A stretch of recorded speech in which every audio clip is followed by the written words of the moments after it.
Elle est très meurtrière, la deuxième vague de l'épidémie à coronavirus au Sénégal. Plus de 160 morts rien que pour ce mois de janvier. Bonjour docteur Corinne Kania. Bonjour Babacar Fall. Vous êtes donc la présidente de l'ASMU, l'association sénégalaise des médecins urgentistes, qui a publié en début de semaine un communiqué pour davantage sensibiliser la population. Merci d'avoir accepté notre invitation. Je vous en prie. D'abord, qu'est-ce que c'est médecin urgentiste ? Alors le médecin urgentiste, c'est le nom à donner justement au médecin qui choisit la spécialité de médecine d'urgence. Donc je vais parler de la médecine d'urgence. En fait, la médecine d'urgence, c'est une spécialité qui prend en charge toutes les pathologies graves prises dans leur phase aiguë, et ou bien les blessures ou les traumatismes.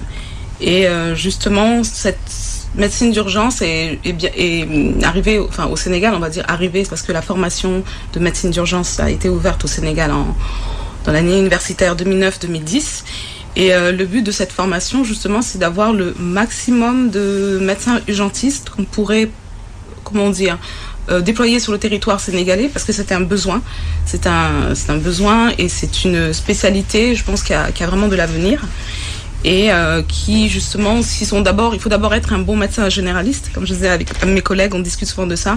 Il faut connaître déjà bien la médecine générale, et ensuite la médecine d'urgence, dans ce cas précis, prend en charge les pathologies graves, les pathologies par exemple des patients qui arrivent pour un infarctus du myocarde. Et en fait, le médecin urgentiste, il a cette facilité d'évaluer le patient dans sa gravité, de diagnostiquer, de donner un diagnostic, et quand le diagnostic est grave, de le prendre en charge. Et tout ça est fait par le médecin urgentiste. Donc le médecin urgentiste peut exercer dans un service d'accueil des urgences d'un hôpital, comme il y en a au Sénégal. Il peut exercer également dans un SAMU, comme on a au Sénégal, service d'aide médicale urgente, on en a au Sénégal. Il peut exercer également dans un SMUR, dans les ambulances, vous voyez, et c'est une spécialité qui est assez polyvalente. Et ce qui est intéressant dans la médecine d'urgence, c'est que on prend en charge bien sûr les cas graves, mais il y a aussi un côté, chez le médecin urgentiste, un côté très empathique, qui se rapproche, qui est plus proche des patients. Justement, il y a toute cette discussion avec le patient, avec l'entourage, parce que c'est pas simple, je pense, pour le patient qui arrive aux urgences, ou pour la famille qui accompagne un patient et qui dit non, c'est une urgence. Et justement, le médecin urgentiste est là pour faire le tri, parce qu'à l'accueil des urgences, le médecin urgentiste a cette possibilité de faire le tri. Ce qu'on appelle le tri, c'est faire la différence entre ce qui est grave et ce qui est simple. Et il faut dire que l'urgence que nous on estime n'est pas l'urgence du patient.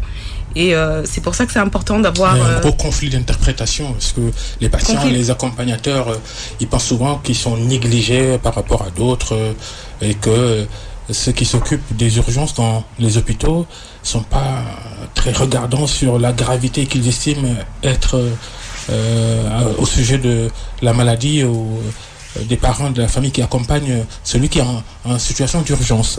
Tout à fait, mais ça c'est la perception du patient. C'est pour ça que c'est important aux urgences d'avoir le médecin urgentiste, pas seulement un médecin urgentiste, parce qu'il y a l'infirmier aussi des urgences qui a un rôle très important au niveau de l'accueil. Il y a l'ambulancier, c'est-à-dire celui qui amène le malade, celui qui conduit l'ambulance, qui conduit le patient, et toute cette équipe a un rôle à jouer. Et je pense que la communication, c'est ce qu'on disait justement, la communication est importante avec le patient.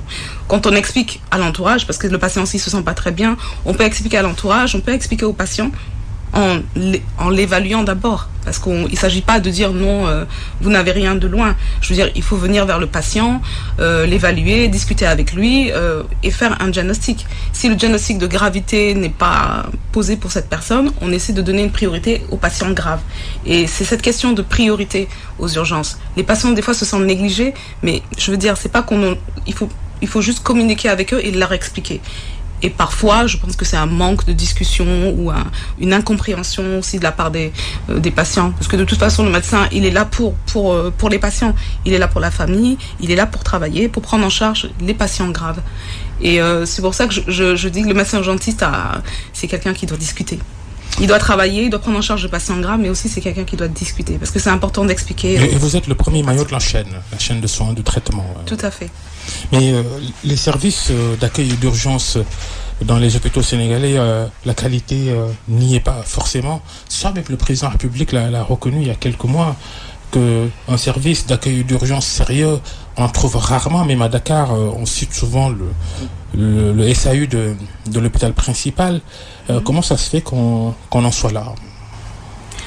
Comment ça se fait qu'on a... Il faut d'abord qu'on dise que, comme je vous ai dit tout à l'heure, la médecine d'urgence, c'est une spécialité nouvelle. Dans sa globalité. Dans sa globalité. Le accueil et urgence dans notre système. Mais justement, le service d'accueil et des urgences a été, élaboré au fil des années. Il s'améliore. Il ne faut pas croire. Je pense que le ministère de la Santé et tous les médecins urgentistes qui travaillent autour du ministère de la Santé ont beaucoup travaillé sur les services d'accueil des urgences, sur les unités d'accueil des urgences qui existent en région. Et moi, je pense que ça s'améliore. On ne peut pas juste dire que ce n'est pas de qualité. Ça s'améliore. Les ressources humaines sont recrutées au fur et à mesure, les ressources humaines de qualité. Comme je vous disais, les médecins urgentistes ne sont pas nombreux. Au Sénégal, il ne faut pas l'oublier, ils ne sont pas nombreux. La spécialité est nouvelle et je pense qu'il y a... Quand vous parlez de qualité, je pense que vous voulez comparer à d'autres services dans des pays développés. Alors que là, dans ce cas, les services d'accueil d'urgence du Sénégal ils sont plutôt jeunes. Ils ont été conçus il y a quelques années et au fil des années, je pense ils sont équipés. Ils sont de plus en plus équipés, les ressources humaines adaptées qui peuvent travailler dans les services d'urgence sont recrutées au fur et à mesure.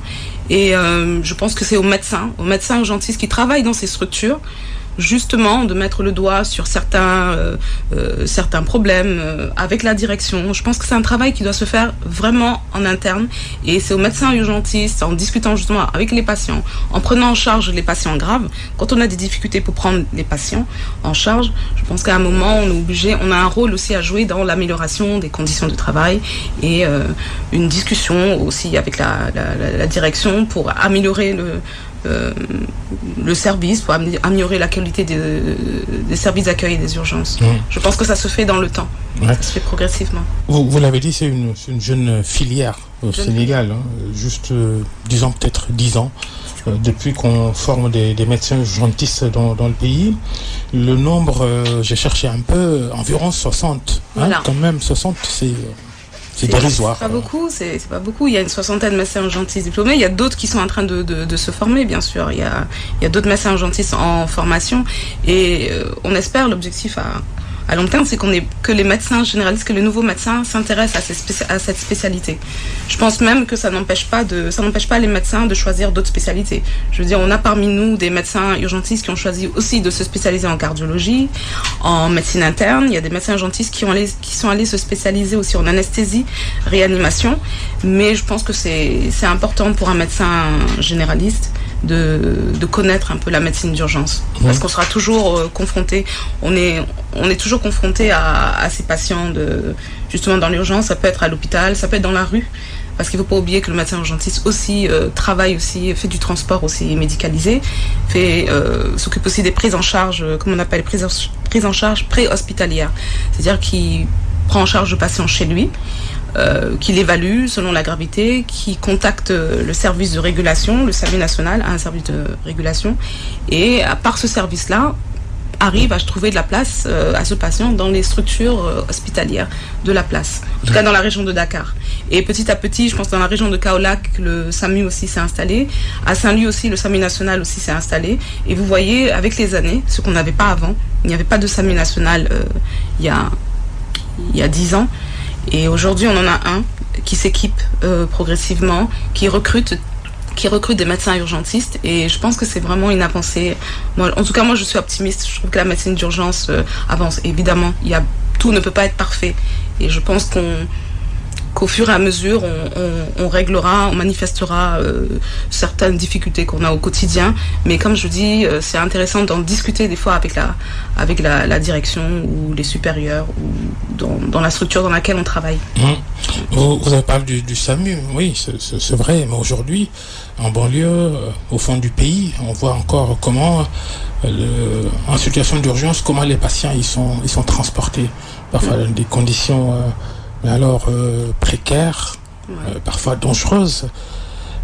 Ça aussi, ça mérite une grosse réflexion. C'est un gros travail qui attend tout le monde là. Tout à fait, mais quand vous dites dans quelle la région culture de l'ambulance, il va falloir d'abord voir une ambulance pour pouvoir en disposer. Quand on n'en dispose pas, on évacue n'importe comment, et selon les moyens du bord. Oui, bien sûr, et je pense que les personnes, la population, il faudra qu'on apprenne justement à communiquer sur les urgences qui peuvent nous arriver, sur les numéros à appeler, ou suivant le district sanitaire, la région où on habite, il y a des districts sanitaires qui ont des ambulances. Pas gratuit, hein, c'est pas le service payant aussi. Hein. Dans les districts sanitaires, le service public. Vous parlez de SAMU par exemple, c'est pas. Le SAMU national, il est payant, mais il n'exige pas le paiement avant de prendre en charge le patient. Il ne faut pas se tromper. Le paiement, on sait qu'il y a un paiement à faire, mais ils prennent en charge le patient d'abord. Et après, ça, c'est des choses administratives qui concernent chaque structure. Mais je veux dire, même quand on arrive à l'hôpital, je pense que c'est pas gratuit. Mais le médecin, je pense, moi, dans mon expérience, on a toujours eu l'obligation de prendre en charge le patient qui arrive dans l'urgence. Après, on essaie de comprendre. Je pense qu'on ne va pas laisser un patient mourir parce qu'il ne peut pas payer. Ça, ce n'est pas déontologique. Ils sont où les médecins urgentistes plus dans le privé ou dans le système public de santé? Ils ne sont pas déjà nombreux? Oui, ils ne sont pas nombreux, mais la plupart travaillent dans le système, dans la fonction publique, dans les hôpitaux publics, dans les districts sanitaires, dans les hôpitaux régionaux. Les médecins urgentistes travaillent bien. Il y a très peu d'urgentistes dans le système privé. Après, c'est un choix. Et je pense que personne n'est obligé d'aller dans le public ou dans le privé. Mais l'essentiel, c'est qu'on a toujours, justement, grâce à cette association-là, on a toujours un lien. On a toujours justement ces discussions sur les patients, que ce soit des médecins qui soient dans le public ou dans le privé. Et on a un partage d'expérience.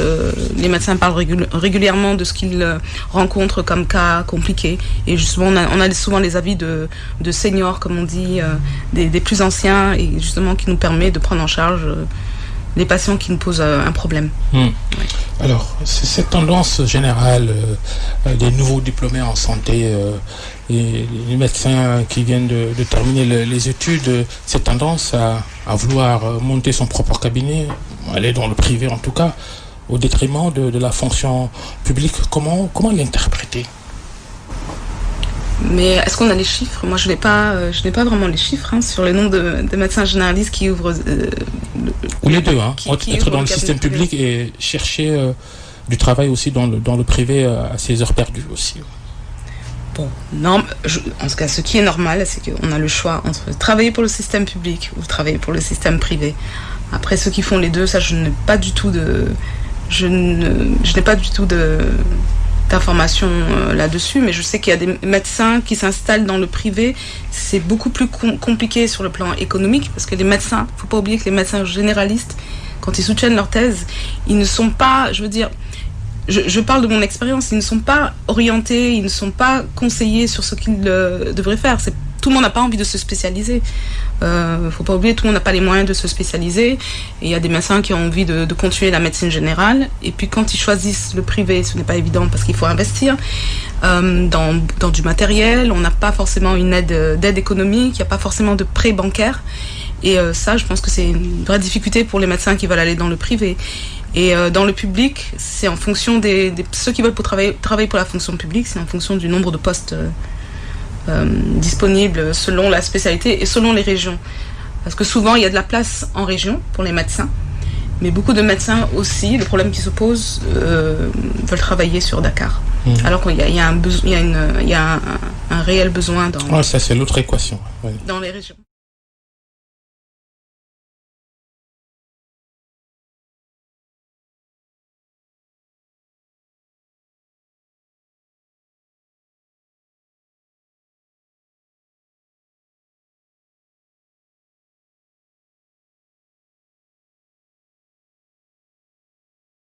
ça peut être les conditions de travail, ça peut être la surcharge de travail.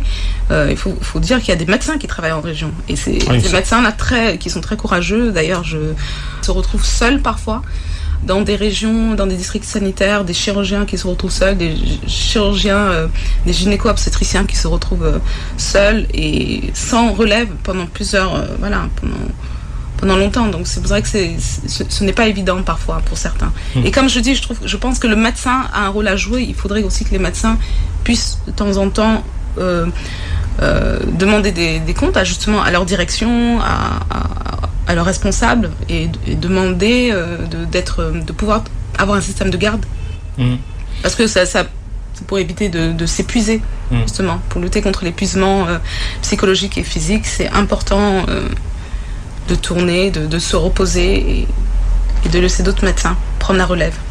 On a constaté lors de la première phase de l'épidémie coronavirus au Sénégal, les personnels de santé se sont beaucoup donnés. Le docteur Corinne Tchania, l'invitée du grand jury d'RFM, vous êtes la présidente de l'association sénégalaise des médecins urgentistes.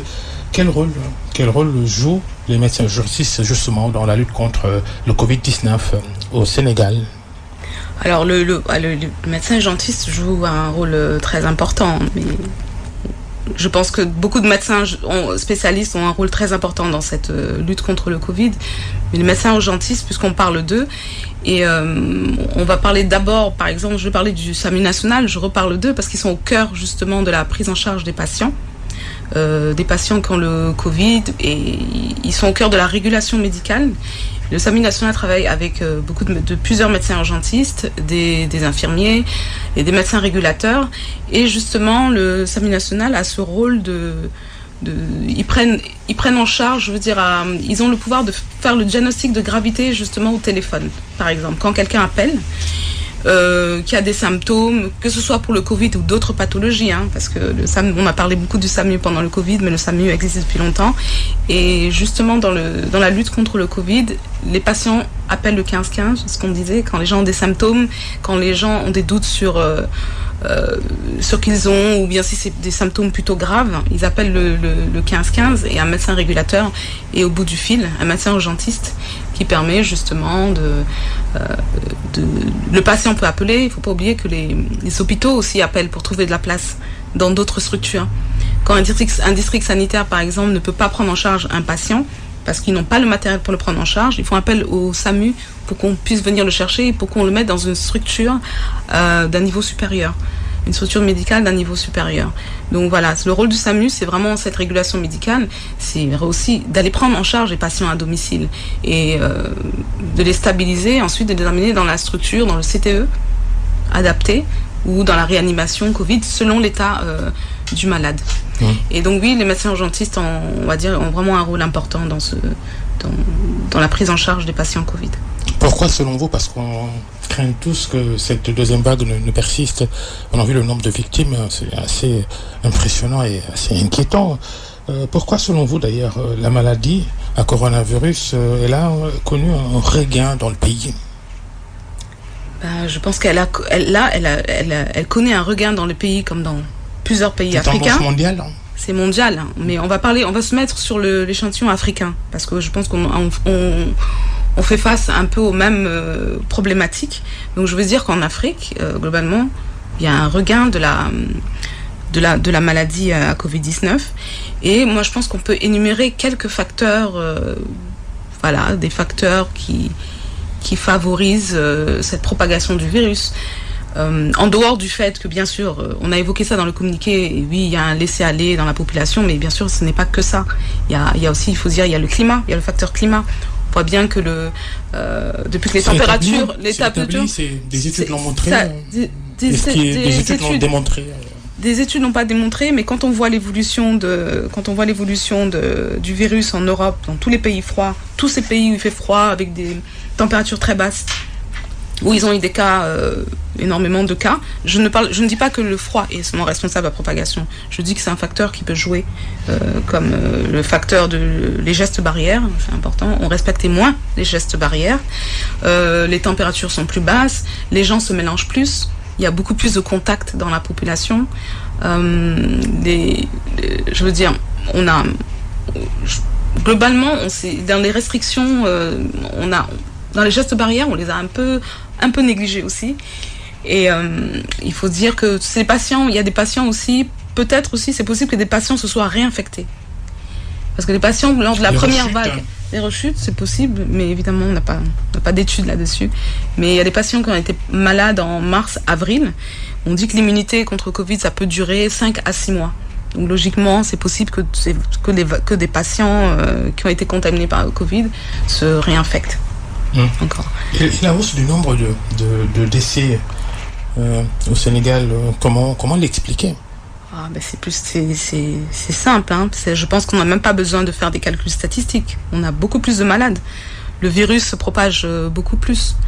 On a beaucoup plus de malades. Vous voyez les chiffres qu'on donne chaque jour. Vous voyez, tout le monde voit que la tendance, elle a augmenté. Plus il y aura de malades, plus il y aura des cas graves, plus il y aura des décès.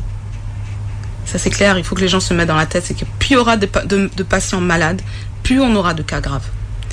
C'est pour ça je vais revenir au communiqué, qu'on communique sur la prévention.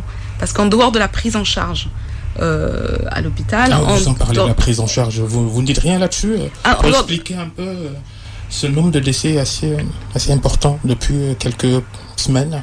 Ah oui, bien sûr, je veux dire. Donc, en dehors du facteur... des services de réanimation, par exemple.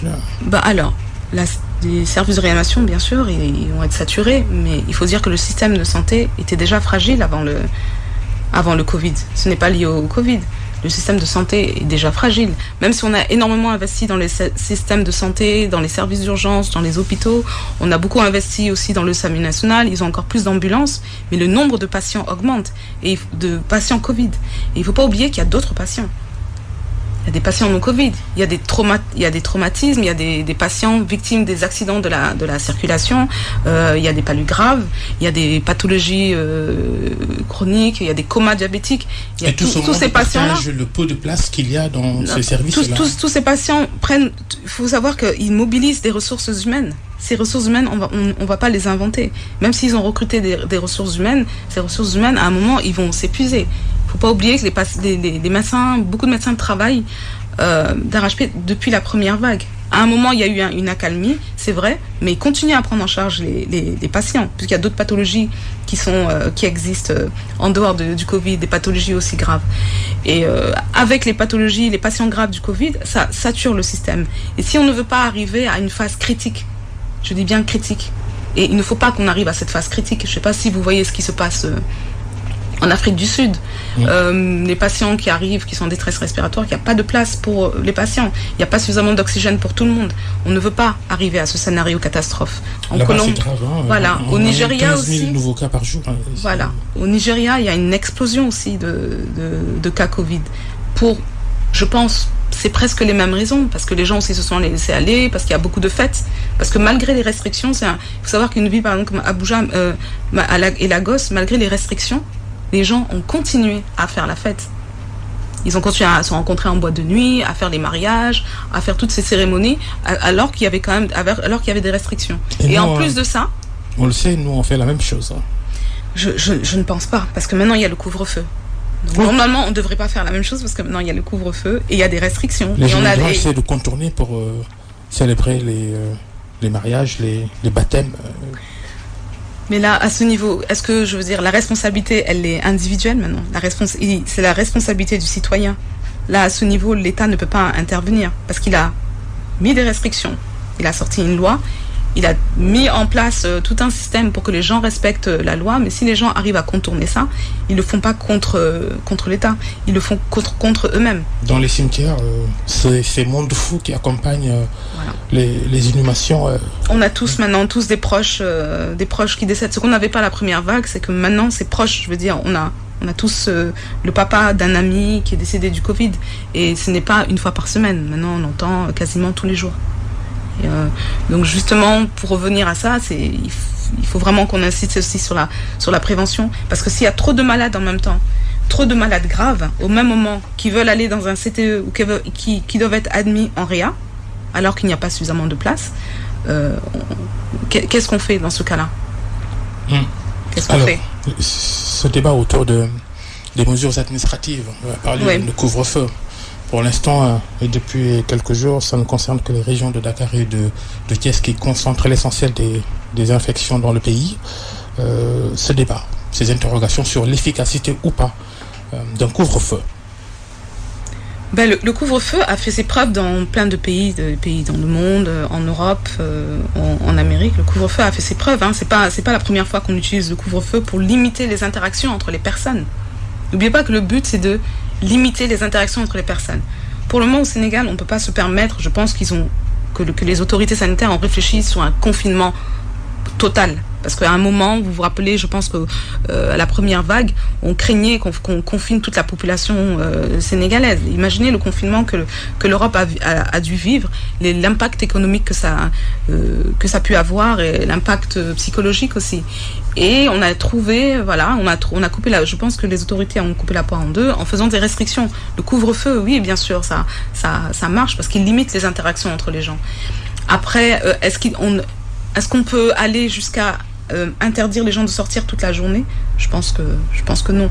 Mais si le couvre-feu, les gens aussi ne veulent pas le respecter, je ne sais pas comment on pourra essayer justement de limiter l'interaction entre les gens. Si les gens n'acceptent pas de limiter le nombre de fêtes, le nombre de on va dire des mariages à plus de 100 personnes, si les gens n'acceptent pas de le faire, si les gens continuent à organiser par exemple des funérailles avec souvent des funérailles sont organisées autour d'un patient qui est mort du Covid. Donc quand un patient décède du Covid, ça veut dire que dans la famille, il y a des cas Covid. Les gens le savent. Pourquoi accueillir des gens dans ta maison alors que tu sais que le patient le mort il est décédé du Covid en fait. Et donc c'est là où je dis il faut vraiment que les citoyens soient responsables. Moi je pense que maintenant il en va de la responsabilité individuelle. Elle n'est pas sensible à ça. Mais je pense qu'on ne parle pas souvent de ça. On écrit beaucoup de papiers. Les restrictions, vous voyez bien, c'est sur les documents. Il est interdit de circuler, il est interdit d'organiser des mariages. Mais il faut bien que les gens comprennent que ce n'est pas fait contre eux. C'est pas pour empêcher les gens de se retrouver en famille. C'est pas pour embêter les gens. On le fait parce qu'on veut limiter l'interaction entre les gens. Parce que le virus, il ne circule pas tout seul. C'est les personnes qui le font circuler. Et tant que les personnes continueront à se côtoyer, à se coller, à se mélanger, à se rencontrer, à se saluer, à s'embrasser, je pense que le virus il a de beaux jours devant nous. C'est quand même impressionnant parce que on le répète depuis le début dans le communiqué que votre association, l'association sénégalaise des médecins urgentistes que vous dirigez, un communiqué publié lundi, vous appelez la population à respecter les mesures sanitaires comme le coronavirus. Vous avez fait un rappel, comme vous semblez le faire là maintenant, un rappel des différents gestes barrières qu'il faut nécessairement que chacun respecte. Le même appel lancé depuis plus d'un an. Et plus d'un an, et ça continue dans le monde entier. Je veux dire, ce n'est pas qu'au Sénégal qu'on rappelle les gestes barrières. Le rappel des gestes barrières est fait au niveau de toutes les chaînes de télé, en Europe, en Amérique. En Amérique, ils reprennent une campagne de prévention. Oui, je dis, pourquoi le message, il semble pas passer? Ah, pourquoi il semble pas passer? Parce que les personnes, je pense qu'il faut leur expliquer régulièrement l'impact, en fait, ce serait bien d'expliquer aux gens l'impact du couvre-feu, l'impact pourquoi on le fait. Ce déni général. Ce déni général. Est-ce que le déni, est-ce qu'il est général? Est-ce qu'on a des chiffres? Moi, je pense que c'est une partie de la population qui ne veut pas croire. Mais il faudrait que les gens soient confrontés, qu'ils voient des reportages peut-être sur les services de santé à la télé. Je pense que c'est une bonne idée de faire des reportages sur les services d'urgence, sur les CTE à la télé, que les médecins expliquent les patients qu'ils ont eus, qui décrivent le type de patients qu'ils ont eu, pour expliquer aux gens que ça existe vraiment. Et puis je pense que si les médecins aujourd'hui, si on a décidé de parler de ça, on s'est dit que peut-être qu'on va amener un peu plus de crédibilité à la maladie, parce que je pense que les patients ou la population n'entend pas beaucoup les médecins parler. Dans les médias ou dans les journaux. Et peut-être qu'ils n'ont plus confiance aussi. Je veux dire, tout est une question de confiance. Est-ce que la personne qui est en face de moi, je peux lui faire confiance? Est-ce qu'elle ne me ment pas? Mais il faudrait juste demander aux gens de leur expliquer que on ne dit pas là, on n'est pas en train d'inventer des histoires, on n'est pas en train d'inventer un virus. Ce virus n'a pas été inventé. En tout cas, ce virus est là aujourd'hui. Voilà. Ce qu'il faut savoir, c'est quelle que soit son origine, parce qu'on n'a pas, sur l'origine du virus, on n'a pas encore de véritable explication. Mais le virus, il est là. On fait quoi? C'est ça le problème. Le virus, il est là. On fait quoi? On fait comment? Il est en train de se propager. Il est en train de se propager à vive allure. En Europe, il se propage. En Afrique, il se propage. On a même des mutations du virus. Donc, à un moment, il faudrait que les gens se posent, lisent, aillent vers l'information aussi. Parce qu'on ne peut pas juste... Mais justement, ces nouveaux variants dont on parle ailleurs, faut-il les craindre en Afrique Ah oui, bien sûr. Ces variants du virus. Oui, bien sûr. Du variant britannique, entre autres. Le variant britannique, oui, mais le variant britannique a été retrouvé en Gambie. On a parlé de la Gambie, on a parlé du Nigeria, on a parlé aussi de l'Afrique du Sud. Il y a un variant sud-africain. Oui, bien sûr, il faut craindre la propagation de ce variant-là en Afrique. Et justement, il faut que les gens se préparent psychologiquement à la venue de ce variant-là, par exemple au Sénégal, parce que les frontières, de toute façon, même s'il y a des contrôles, même si les patients sont testés avant d'arriver au Sénégal, on ne peut pas se dire que ça ne viendra jamais au Sénégal. On ne va pas attendre que ça vienne pour commencer à respecter les gestes, pour commencer à se dire, bon, maintenant je vais porter un masque, je vais me laver les mains, je vais essayer de garder un peu de distance entre les gens, même si ce n'est pas très évident de garder toujours la distance, hein.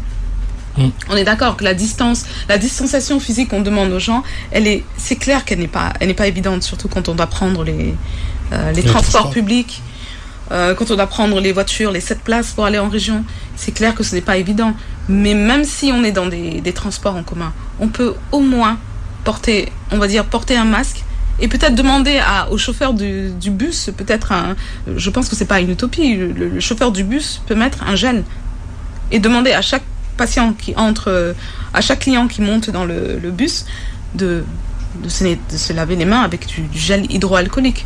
Je pense que c'est faisable. Je pense qu'il y a des petites solutions comme ça, que chaque responsable de sa structure, le responsable du bus, le responsable du 7 places, peut mettre en marche. Et en voyant en voyant que les chauffeurs de bus, de taxi, de 7 places prennent conscience qu'il y a la maladie, je pense que même les clients doivent se dire, ah, le gars là, il est sérieux dans son travail, donc il sait que le virus est là, donc oui, faisons attention.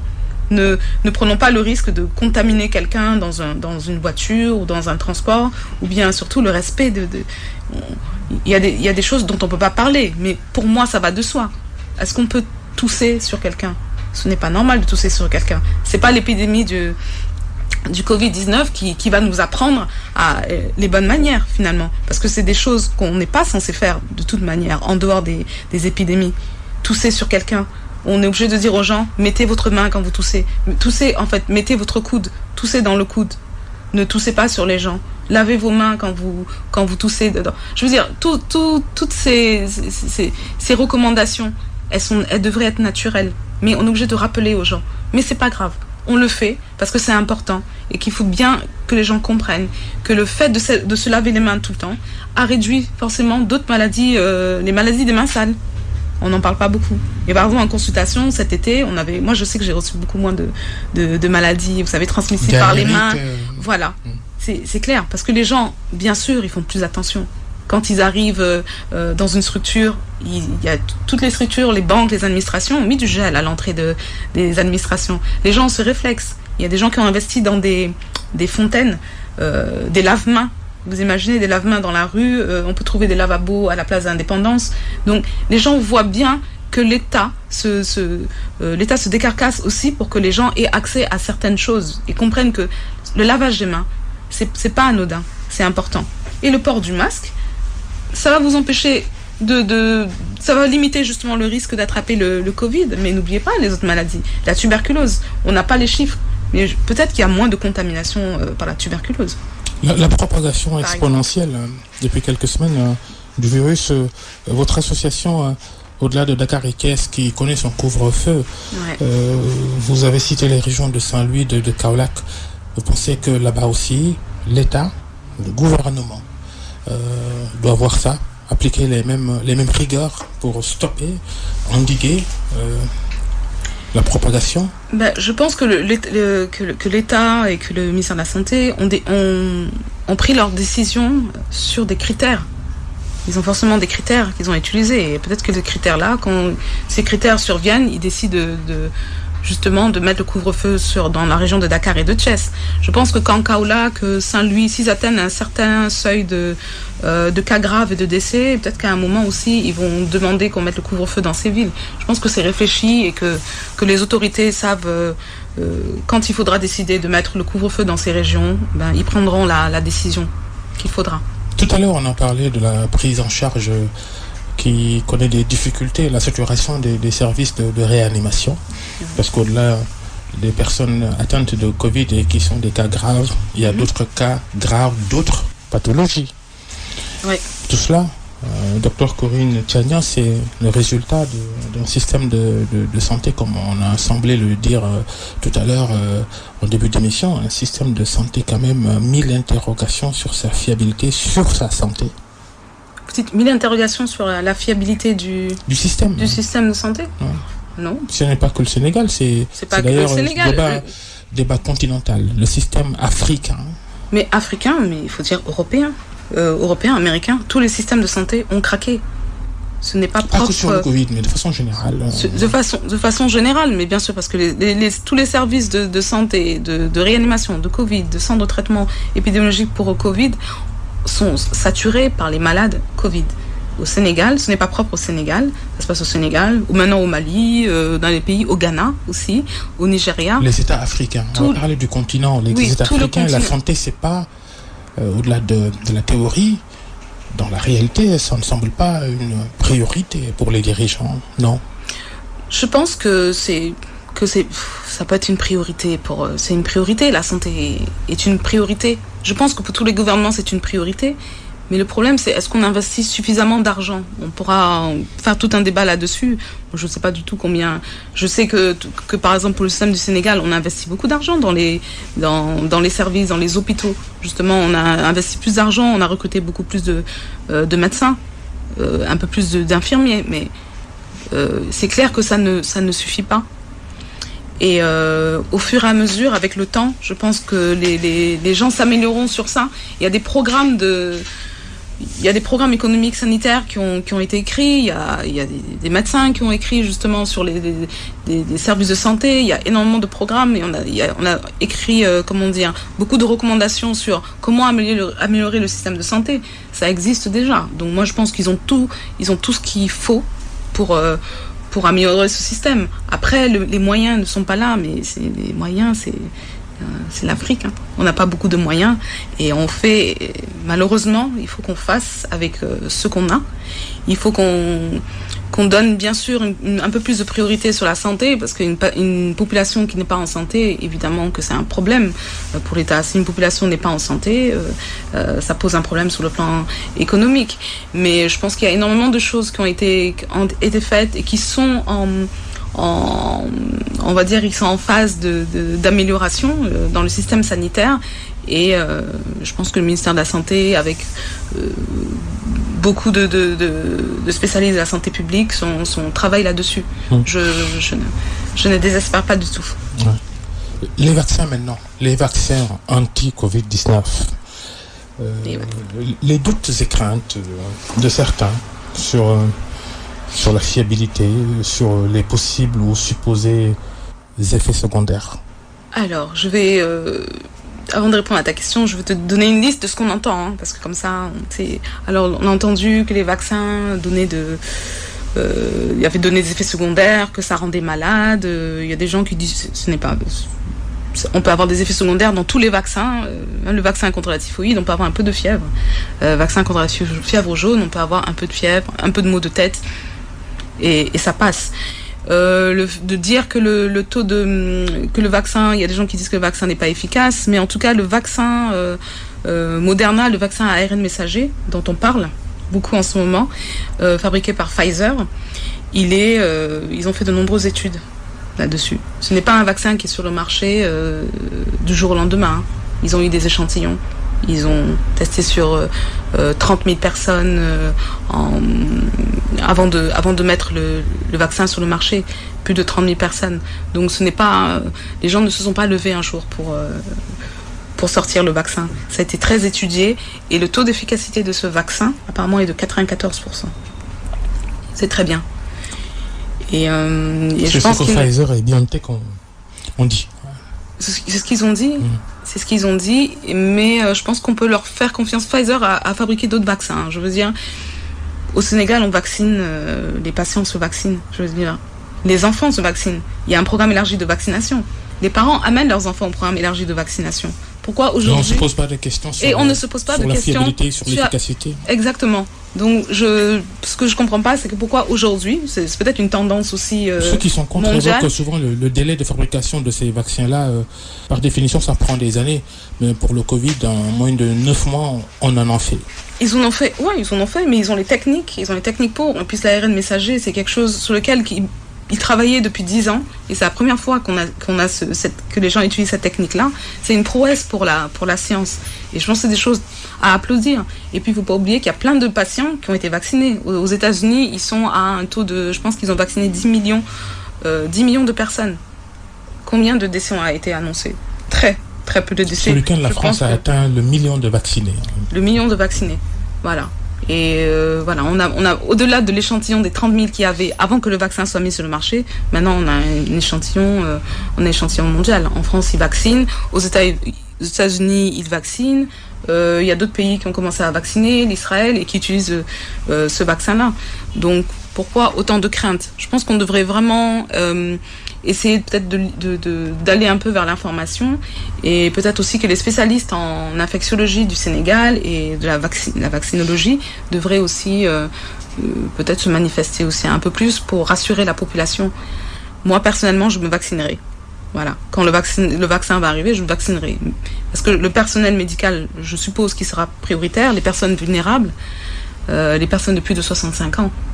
Les personnes vulnérables, les jeunes qui sont vulnérables, parce qu'il y a des jeunes qui ont des pathologies chroniques, qui souffrent d'obésité, d'hypertension, de diabète. Je pense que toutes ces personnes seront vaccinées si ce vaccin est choisi au Sénégal, parce que je n'ai pas d'informations sur le vaccin qu'on va choisir pour le Sénégal.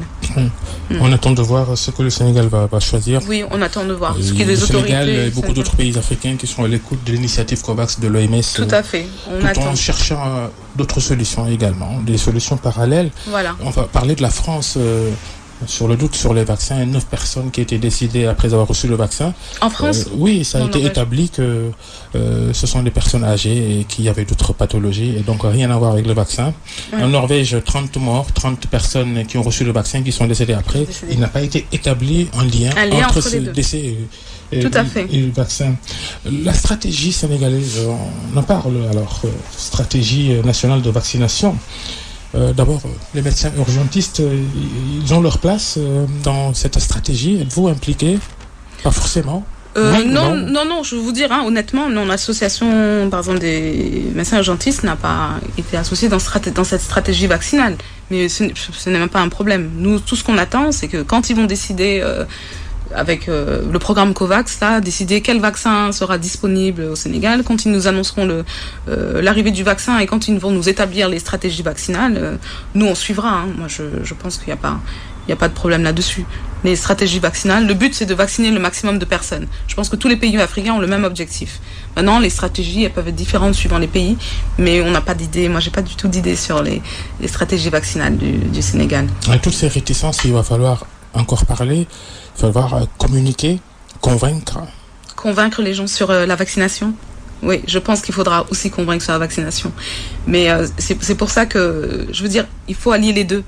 Les gestes barrières et la vaccination. Parce que même quand on sera vacciné, il faudra continuer à respecter les gestes barrières. Et c'est ça le message qu'il faut que les gens comprennent très bien. C'est que c'est pas parce qu'on sera vacciné qu'il faudra arrêter de respecter les gestes barrières. Voilà. Il faudra continuer à respecter les gestes barrières avec le vaccin. On ne sait pas quand est-ce que le vaccin va arriver, mais on ne peut pas non plus compter sur le vaccin pour que tout s'arrête, pour que ce virus disparaisse.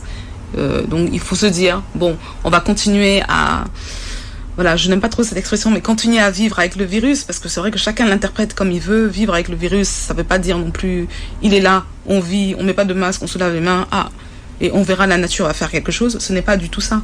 Vivre avec le virus, c'est être responsable. C'est-à-dire, oui, je respecte les gestes barrières. Si avec le temps, le vaccin vient, je me vaccine, mais je continue à respecter les gestes barrières jusqu'à ce que le virus disparaisse pour de bon. 2021 a été très éprouvante. 2020. Parce que on est déjà en 2020. La question c'est 2021 justement, malgré l'arrivée probable du vaccin, c'est encore une année qui va être difficile. Vous, les spécialistes, les médecins et autres personnels de santé, ce ne sera pas non plus une année de tout repos. Non, ce ne sera pas une année de tout repos, et c'est vrai qu'il faut se mettre dans la tête qu'il faut se préparer à une année difficile, mais tout en restant positive. C'est ça qui est difficile. Il faut qu'on essaye de relativiser les choses. Pour le personnel de santé, c'est difficile, mais pour les citoyens, pour la population, c'est difficile aussi. Parce qu'on demande à des gens de vivre avec des restrictions. Pour combien de temps? On ne sait pas. Il faut avoir une sacrée résilience. Et il faut avoir une sacrée résilience économique, il faut avoir une sacrée résilience dans les hôpitaux, il faut avoir une personnalité forte, il faut être psychologiquement stable. Ce n'est pas évident, parce que dans tout ça, dans toute cette pandémie-là, beaucoup de patients vont avoir des problèmes, développent des problèmes psychiatriques. On en parle en Europe, mais évidemment qu'en Afrique aussi, il y en a, et il y en aura un peu plus. Vous êtes médecin, on parle genre, les femmes et la médecine. Quelle est la tendance? La tendance est-ce qu'il y a plus de femmes médecins au Sénégal? C'est la question. Il y en a combien? Alors, globalement, pour les femmes médecins, il y en a beaucoup. Moi, je pense qu'il y en a autant. Parce que de toute façon, à l'université, dans les facultés de médecine, on voit toujours autant de femmes que d'hommes. Mais est-ce que tout le monde va jusqu'à la fin? Ce n'est pas sûr, mais je pense qu'il y a de plus en plus de femmes médecins. Maintenant, c'est des spécialités. Les femmes urgentistes, il y en a pas beaucoup. Il y en a de plus en plus. Au début, on était la première promotion. Moi, on était 3. Sur 3, et puis il y avait 15 hommes. Parce que la toute première promotion, on n'était pas nombreux comme médecins. On était 3 femmes, la première promotion. Et puis au fur et à mesure, il y a des femmes qui s'intéressent à la spécialité médecine d'urgence. Et ça fait plaisir, parce que là, bien sûr, le regard de la femme est toujours un peu différent dans la prise en charge des patients. Je dis pas qu'on est mieux, hein. Ça c'est, faut pas me dire ce que j'ai pas dit, mais il y a toujours un regard différent.